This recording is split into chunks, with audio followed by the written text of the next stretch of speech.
continuación, RTVC Noticias, emisión mediodía.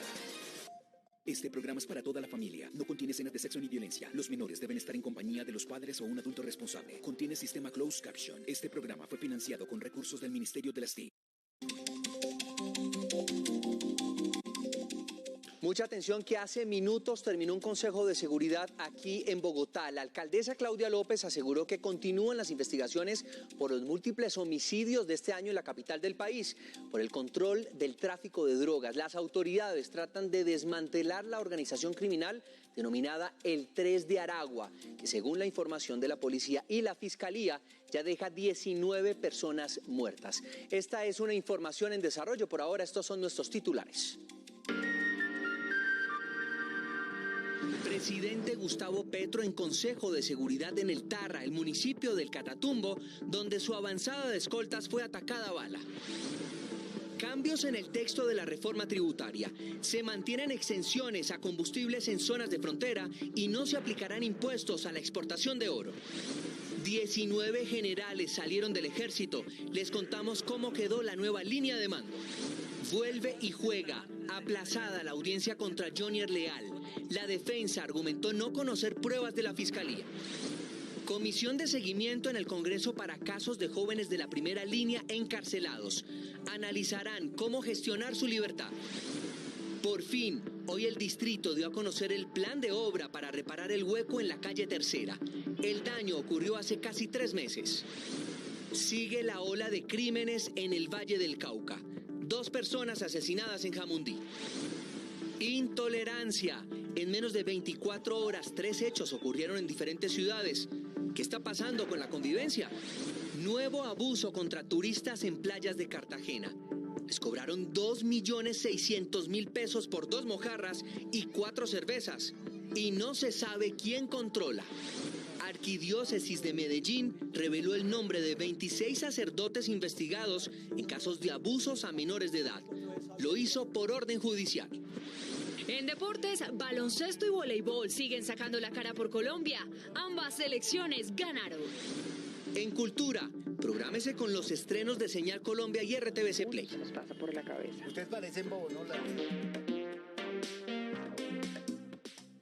¿Qué tal? Buenas tardes, bienvenidos a RTVC Noticias del Mediodía, somos el noticiero de todos. Hoy se reanudó la audiencia contra los policías involucrados en el asesinato de 3 jóvenes en Chochó, Sucre. Durante la jornada, la Procuraduría pidió que los uniformados sean enviados a la cárcel. Por estos mismos hechos, RTVC Noticias conoció una declaración del abogado del coronel Benjamín Núñez, quien supuestamente está dispuesto a entregarse a las autoridades. Y el presidente Gustavo Petro, a pesar de la situación de orden público que se ha registrado en las últimas horas en el municipio del Tarra, norte de Santander, viajó a esa región para realizar un consejo de seguridad. John López, ¿qué tal? Buenas tardes. ¿Qué dijo el mandatario de su visita? Hola, José Fernando, muy buenas tardes. El presidente Gustavo Petro se refirió a los últimos hechos de orden público que se han presentado allí en el departamento de Norte de Santander. Habló acerca de la situación en la que 6 uniformados del Ejército Nacional resultaron heridos luego de la activación de un campo minado en el municipio del Zulia, pero también se refirió al ataque del que fueron víctimas las camionetas de su avanzada en días pasados de esta semana cuando se dirigían al municipio del Tarra. A pesar de estas situaciones, el mandatario de los colombianos se mantuvo firme en su decisión de realizar el Consejo de Seguridad esta tarde allí en pleno corazón del Catatumbo. Antes de viajar, le dejó un mensaje al Batallón Guardia Presidencial hoy en su aniversario. Le dijo que ellos eran la primera línea en Colombia para defender la democracia y la paz. El Tarra recibe hoy al presidente Gustavo Petro. Lo hace en medio de la zozobra por los recientes hechos de orden público. En el municipio del Zulia, varios uniformados del ejército resultaron heridos luego de la activación de un campo minado. La paz, hoy nomás hay ya un atentado con 6 jóvenes heridos en el norte de Santander, a donde vamos ahora. También el ataque a varios vehículos de la avanzada del presidente en el Catatumbo. Una de las avanzadas de la escolta de la presidencia fueron alcanzados. Hasta ahora no hay muertos, menos mal. A pesar de estos hechos, el presidente realizará hoy un consejo de seguridad en esa zona de norte de Santander. Antes de viajar, le recordó a la Guardia Presidencial que ellos son los encargados de defender la democracia y la paz. Lo hizo con una analogía muy particular. Porque ustedes con su cuerpo, con su alma, con sus armas, son la primera línea de su defensa. El presidente dijo que en estos primeros 15 días de su mandato ha podido experimentar la enorme distancia que hay para alcanzar la paz en Colombia. Anoche desde Ciénaga de Oro el presidente Gustavo Petro respondió a unas palabras dichas por alias Mancuso desde los Estados Unidos, quien aseguraba que precisamente un gobierno de izquierda era el que tal vez estaría más cerca de lograr la paz total en Colombia. El presidente vio como un guiño estas declaraciones a escasos 15 días de lo que lleva corrido de su gobierno. Esta es toda la información por el momento desde el centro de Bogotá. John López, RTVC Noticias, conectados 24/7. Pues John, estaremos atentos a la agenda del presidente en la tarde de este viernes. Muchas gracias. Si se conocieron los primeros cambios a la reforma tributaria radicada por el Ministerio de Hacienda en el Congreso de la República. En el proyecto que hasta ahora ha sido socializado, pues se eliminará el impuesto a las exportaciones de oro. ¿Qué otra modificación se hará, Laura Rojas? José Fernando, y mucha atención porque el ministro de Hacienda ya dio luces de cuáles serán los cambios en el proyecto de reforma tributaria. Usted lo acaba de decir, no se va a crear el impuesto a las exportaciones del oro que se contemplaba, era del 10%, y otro de los puntos también controversiales tiene que ver con los combustibles. Ya no se van a eliminar los precios preferenciales de estos en las ciudades de frontera. Todos estos anuncios se dieron en el seminario de Centros de Estudios Económicos. Evitar el incremento de la ilegalidad es el principal argumento del ministro de Hacienda para sacar de la reforma la eliminación de las exenciones a la compra de combustibles en zonas de frontera. Creo que tiene alguna lógica porque la información que tenemos es que hay mucho contrabando, mucho abuso con esos los combustibles subsidiados, pero por otra parte pues tendremos que más bien fortalecer los controles. Lo mismo ocurre con el impuesto propuesto de cerca del 10% a las exportaciones de oro. Hay dos quejas, digamos, con ese impuesto. Digamos, el primero es que va a ser incontrolable. Es muy fácil contrabandear el oro.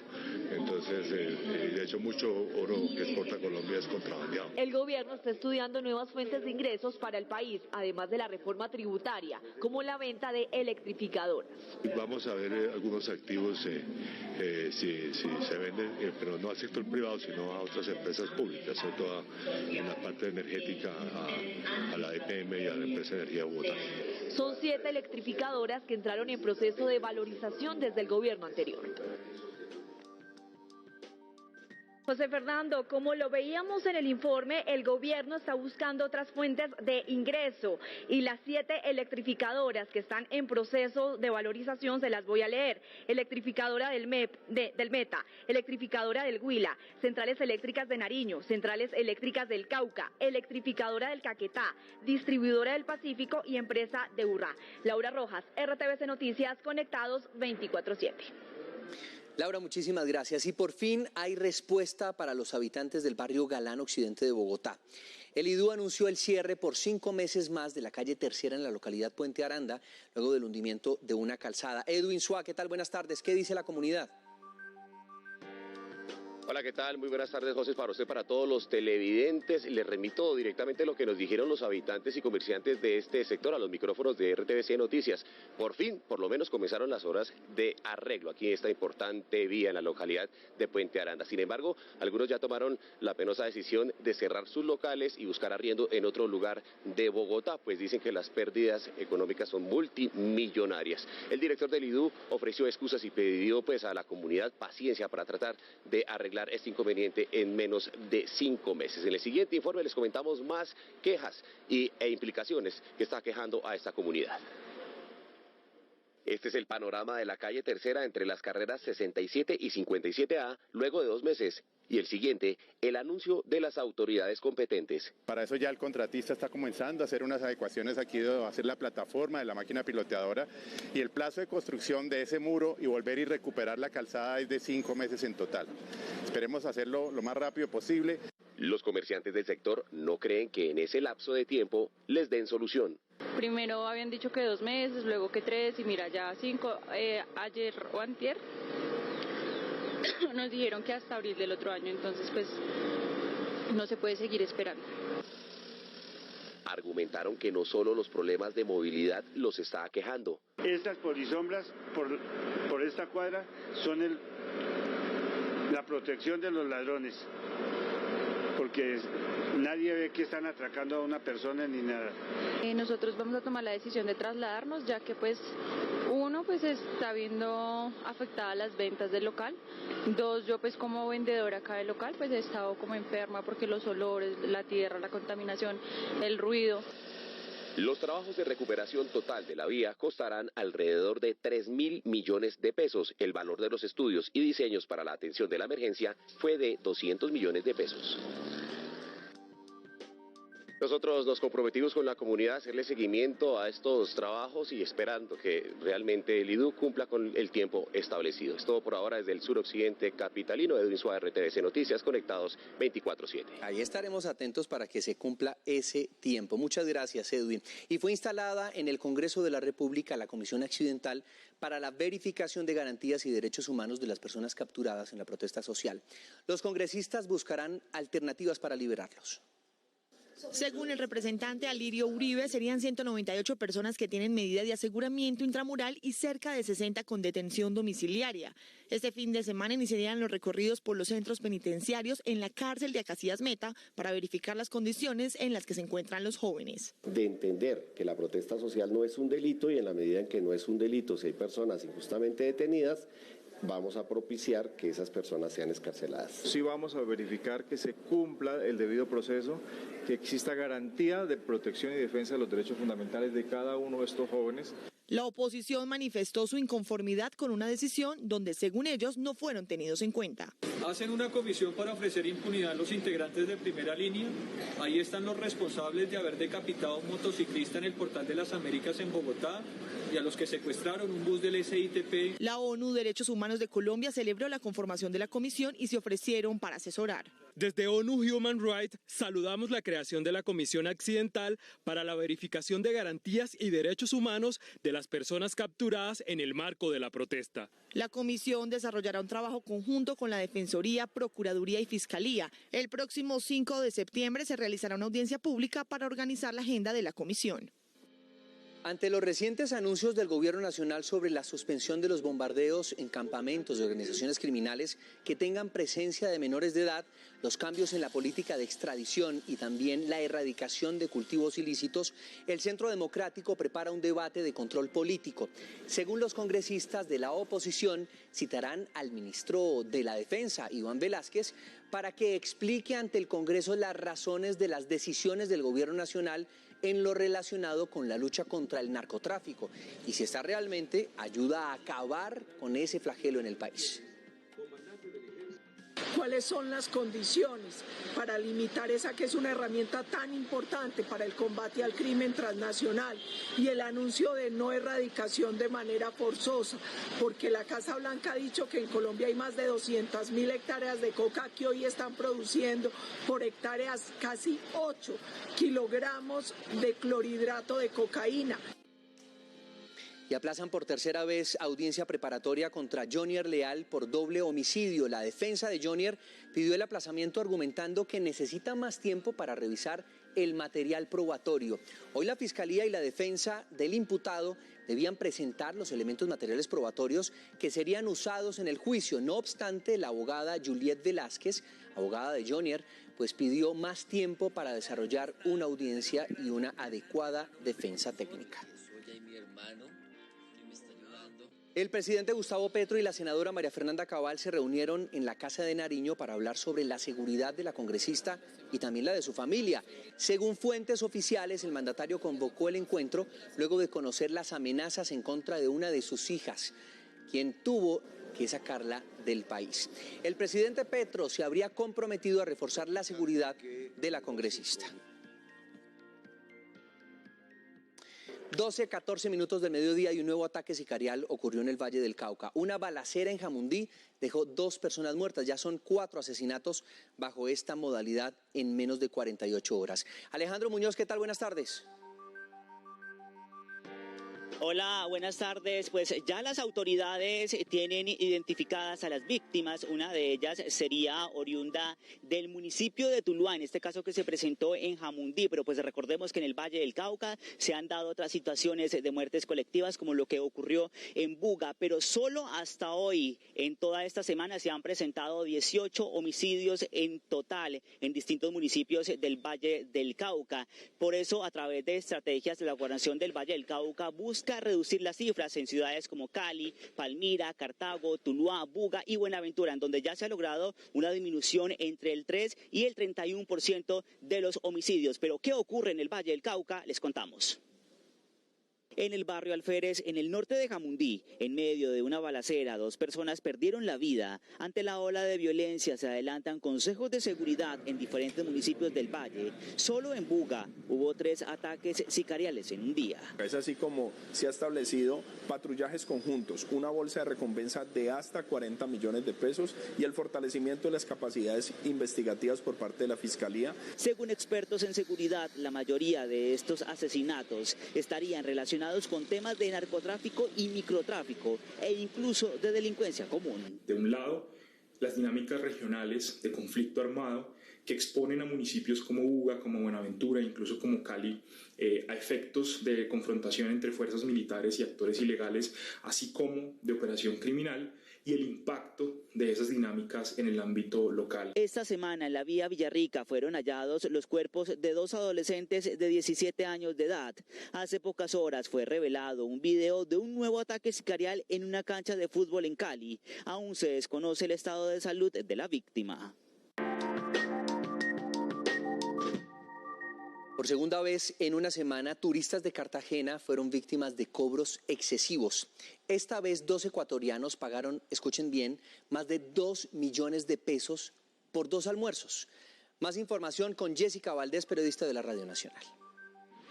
Una picada familiar en 1.250.000 pesos, servicios de restaurante en 737.000 y hasta una bolsa de hielo en 40.000 pesos. Son algunos de los precios que son cobrados en algunos puntos que ofrecen diferentes servicios en la zona insular de Cartagena. Ante estos precios exagerados, donde las víctimas más recientes han sido mexicanos y ecuatorianos, la alcaldía de Cartagena se pronunció. No es posible regular el mercado de precios, es decir, Colombia es un país de libre mercado. Lo que vamos a hacer es control de menús, de que la gente tenga publicado en un lugar visible los precios que cobra en su establecimiento. Mañana me voy a reunir con 5 consejos comunitarios insulares para tratar el tema. Las autoridades de Cartagena también hicieron un llamado a las personas que ofrecen distintos servicios en la zona insular de la ciudad para que con sus cobros excesivos no ausenten al turismo de la heroica. Radio Nacional de Colombia y RTVC Noticias, conectados 24/7. Cambiamos de tema. En Medellín, la iglesia reveló la lista de sacerdotes investigados por posibles casos de pederastia. Entre 2019 y 2022 fueron expuestos 26 abusos que son investigados por la Fiscalía General de la Nación.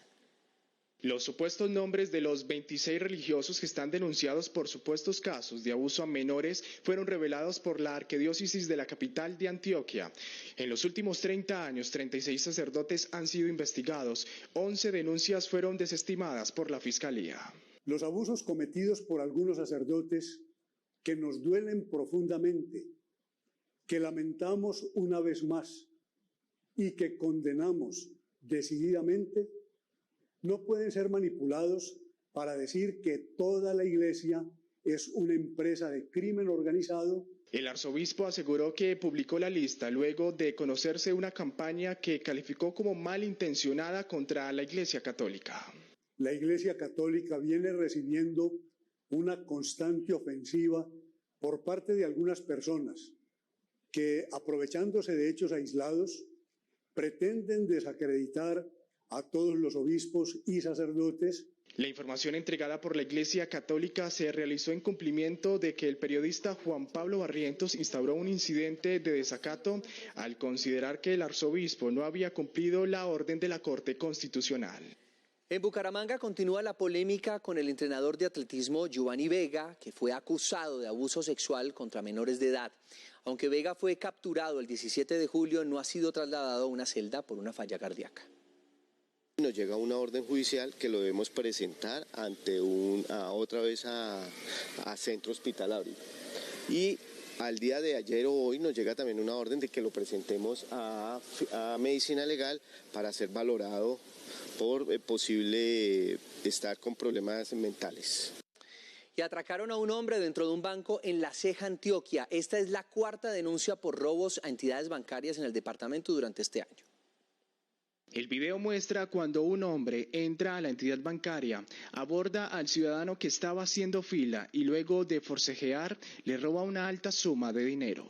Ingresa a este establecimiento y pues desafortunadamente en un ejercicio de vigilancia uno de los clientes que se disponía a depositar una suma de dinero, cerca de 7 millones de pesos, pues le arrebata, por así decirlo, la suma de dinero. Al parecer el delincuente ya tenía identificado a su víctima. Las autoridades adelantan las labores de identidad del hombre. Hacemos un llamado a algunas entidades financieras precisamente para que extremen las medidas de seguridad, pues porque no puede ser que una persona ingrese sin ningún tipo de control al interior. El hombre huyó del lugar en una motocicleta que lo estaba esperando a las afueras del banco.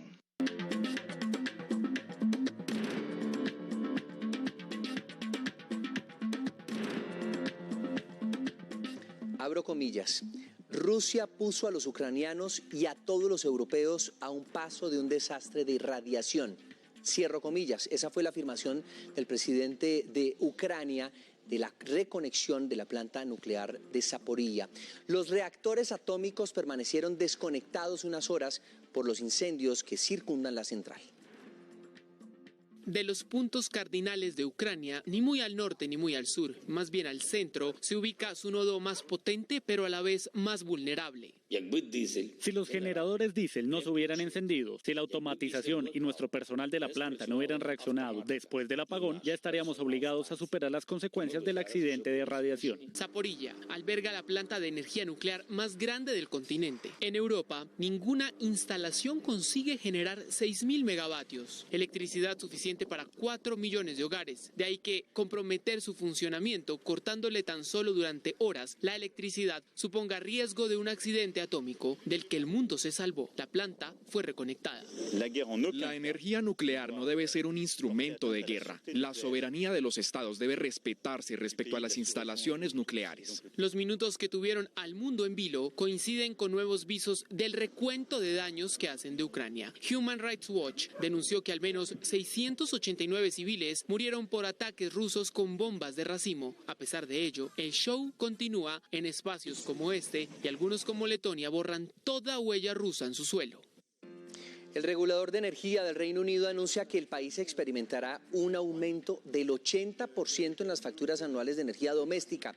Y esto ocurre luego del aumento récord del 54% del pasado mes de abril. En síntesis, significa que el cliente promedio pagará unos $2.332 al año. El incremento en el costo del gas natural ligado a la guerra de Rusia en Ucrania eleva precios al consumidor y con ello compromete a toda Europa que depende del combustible para calentar hogares y generar electricidad. La empresa de fertilizantes Monómeros, con sede en Barranquilla, aquí en nuestro país, pero filial de la Estatal de Petróleos de Venezuela, vuelve a dominio del gobierno de Nicolás Maduro. El registro de una nueva junta directiva por parte del Ejecutivo del país vecino en la Cámara de Comercio de la capital del Atlántico, pues supone esa recuperación de la compañía administrada desde 2019 por designados de la oposición venezolana con respaldo del gobierno pasado de nuestro país.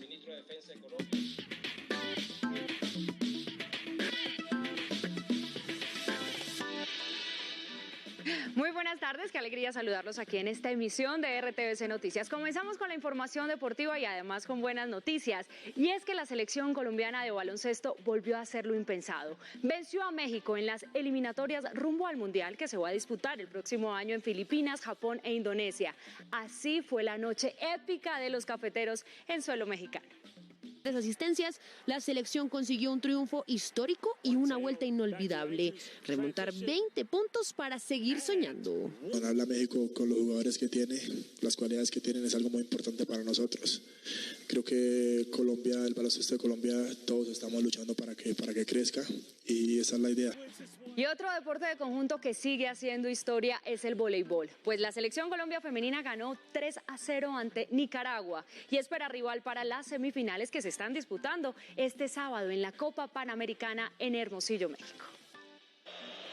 La selección Colombia femenina de voleibol es un fenómeno en México. De nuevo, el equipo de Rizzola dio cátedra, esta vez ante una Nicaragua que no pudo vulnerar la defensa tricolor. El primer set fue de rápido trámite. Las colombianas llevaron de manera tranquila el ritmo de juego y el parcial quedó a favor 25-8.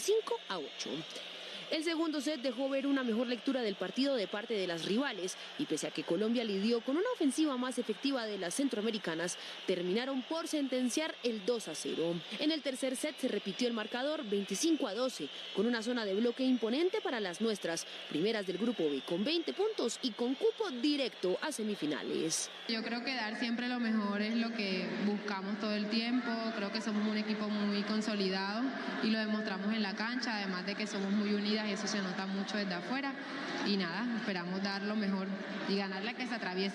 El sábado Colombia tiene una nueva prueba, buscar el cupo a la final de la Copa Panamericana ante Estados Unidos o Cuba. Qué bien por ellas. Ahora vamos con ciclismo porque el español Jesús Herrada se quedó con la etapa número 7 de la Vuelta a España, que se disputó entre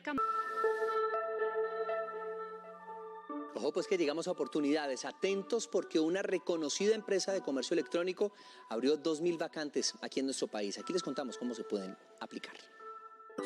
En oportunidades de trabajo, vaya a la página www.amazon.jobs. Seleccione el buscador donde deberá digitar su ubicación, que en este caso es Colombia. Allí encontrará las 2.000 vacantes que podrá filtrar según sus preferencias como el tipo de trabajo o la ciudad en la que reside.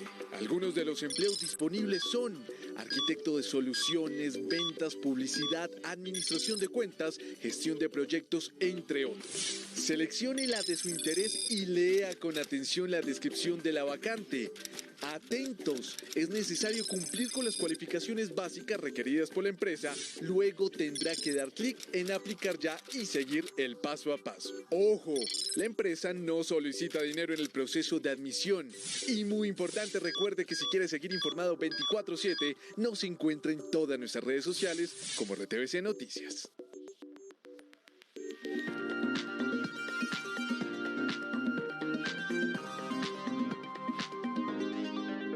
Miren esta historia. Camila Pinzón, una boyacense de 26 años, lleva por primera vez a su departamento una corona de un concurso de belleza de escala nacional.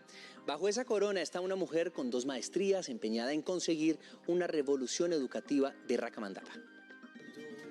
De Boyacá vienen las esmeraldas, paisajes que quitan el aliento y también mujeres que encarnan la fuerza de su tierra. Boyacá es un departamento que tiene demasiadas cosas para ofrecer, es un lugar muy tranquilo, lleno de naturaleza y bueno, los que han vivido allá y los que han visitado saben que se vive muy bien. Y de todas ellas, una con esta corona sobre sus sienes es Revolución. Camila Pinzón es boyacense, una boyacense del mundo. Mi proyecto social no es algo de meses, es algo que quiero seguir instalando en largo plazo. Ya sea Duitama, Londres, Moniquirá o París, habla con fluidez. Ser polifónica le da la potencia suficiente para que su mensaje se irradie. Recorrí varios municipios en Boyacá dándoles clases de idiomas pues, a los niños que más lo necesitan. Creo que si puedo sembrar una semillita en ellos y darles la motivación y que sepan que el lugar en el que están hoy no define quién serás mañana, creo que habré logrado todo mi trabajo. Esta mujer combina su pasión por el marketing, los negocios internacionales, los idiomas y la ruana con esta misión, la de ser Colombia. En algunos países pues hay mucha desinformación, así que desde temprana edad les contaba lo maravilloso que este país tiene por ofrecer y les cambió un poco la percepción negativa que a veces tenemos de nuestro país. Y así, siendo la boyacense más cosmopolita, se inspira en la riqueza de las tierras de su departamento para sembrar semillas, semillas de progreso. Yo creo firmemente que la educación es una de las herramientas más efectivas para acabar con estas desigualdades y estas brechas. De Boyacá en los campos, Camila Pinzón es una embajadora de Alto Turmequé que dice con Colombia en su pecho, vous, you o su merced. En RTVC tenemos la mejor programación para este fin de semana. Conéctese con lo más destacado del cine y el podcast, y con estos recomendados terminamos RTVC Noticias del Mediodía. Gracias por acompañarnos. Espérame en el cielo, corazón. Lo mejor del cine se vive por Señal Colombia. Matador llega hoy a las 10 de la noche. Un drama lleno de asesinatos, amor y lujuria. La película es protagonizada por Antonio Banderas y dirigida por Pedro Almodóvar. No era un cine que analizara lo que pasara en el país. El film justifica los medios, es lo nuevo de RTVC Play, un documental que reúne archivos visuales y sonoros de la época política más violenta en Colombia. La cinta es dirigida por Juan Jacobo del Castillo.